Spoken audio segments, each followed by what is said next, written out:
FBR की जानिब से एक ऐसी पॉलिसी मुतारिफ करवाई गई है जो बिजनेस ओनर्स हैं अब उनको अपने कारोबार को डिजिटलाइज करना होगा। आज के इस पॉडकास्ट में उसको डिस्कस करेंगे। गेस्ट मेरे साथ हैं राव एहसन गुलरेज साहब।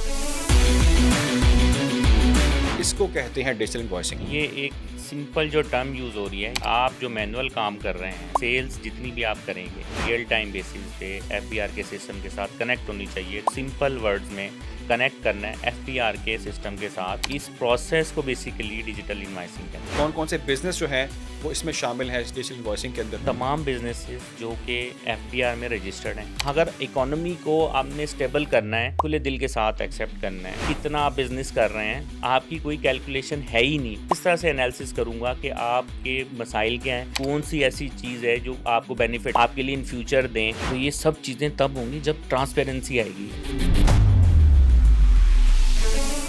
इसमें अवाम का फ़ायदा किस तरह से, आप क्यों उसको सपोर्ट करें? सबसे पहले तो ये है कि आप एक बिज़नेस कर रहे हैं, अपने मंथ एंड पे जो भी आपने सेल्स है वो आपने सबमिट करवानी है। एक तो सबसे मेन पॉइंट ये है कि ट्रांसपेरेंसी, कि अगर आपने कोई भी चीज़ आपने डिस्प्ले की है तो वो एक्यूरेट गई है या नहीं गई। आपका टैक्स सेंट्रलाइज हो जाएगा, टैक्स ऑटोमेट हो जाएगा, तो इवेंचुअली पब्लिक का इसको बेनिफिट मिलेगा, किसी डिपार्टमेंट का इसका बेनिफिट नहीं है। बहुत सारे लोग हैं जिनका जो रेडीबान भी हैं, ठेके पे रेडियाँ देते हैं, वो किस तरह से करेंगे इसके अंदर? स्टेप बाय स्टेप हर चीज़ डिजिटलाइज हो रही है, इवेंचुअली फिर ये भी नहीं बच पाएंगे।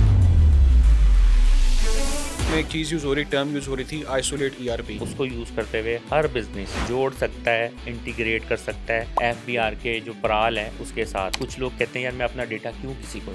आइसोलेट ERP ने क्या किया है कि उन्होंने कहा कि ये हमारा एक मैनुअल है, FBR के जो IRS का ID पासवर्ड है उसको यूज़ करते हुए स्टेप बाय स्टेप फॉलो करते जाएं, इनवॉइस भी निकल आएगी और आपका डेटा भी सिंक होगा। और ये सब रिलायबल है। FBR की फर्स्ट प्रायोरिटी आप हैं, तो किसी चीज़ को डरने की जरूरत नहीं कि हमारे साथ कुछ हो जाएगा। कुछ नहीं होगा आपके साथ। FBR डिजिटल इनवॉइसिंग के अंदर एक टर्म यूज़ हो रही है, सिनेरियोज वैलिडेशन। देखें, एक बिजनेस है, वो बिजनेस क्या कर रहा है, मैन्युफैक्चरिंग कर रहा है। FBR के अपने कंप्लायंस हैं, ये कि जब आप जोड़ने के अमल को स्टार्ट करेंगे, इंटीग्रेशन के प्रोसेस को जब आप लेके चलेंगे, तो कल को जब आपका अकाउंटेंट कोई भी इनवॉइस पास करेगा, कोई भी ऐसा मसला हो नहीं सकता, क्योंकि वो सारे टेस्ट पास करके आया है। QR कोड का, और इस QR कोड को लेके एहतजाज भी देखा है हमने, धरने भी देखे हैं। इस QR कोड की वजह से जो बिजनेस कम्युनिटी है उसके अंदर इतने तहफ़्फ़ुज़ात क्यों हैं? कोई बंदा ये कहता है कि यार मैं आपके बिजनेस को सिक्योर करना चाहता हूँ, ये हमारे दीन में भी है कि जो भी काम करना है लिखत पढ़त कर लो। QR कोड बड़ा सिंपल, ये एक 2 फैक्टर ऑथेंटिकेशन है। आप मुझे इजाज़त दे रहे हैं, सही इस्तेमाल आपकी इजाज़त से कर सकता हूँ। FBR के रिकॉर्ड में ये है कि ऑथेंटिकेशन आपकी तरफ से मिली है, दोनों सिक्योर हैं। FBR ये चाहता है सब लोग काम करें लेकिन सिक्योर वे में।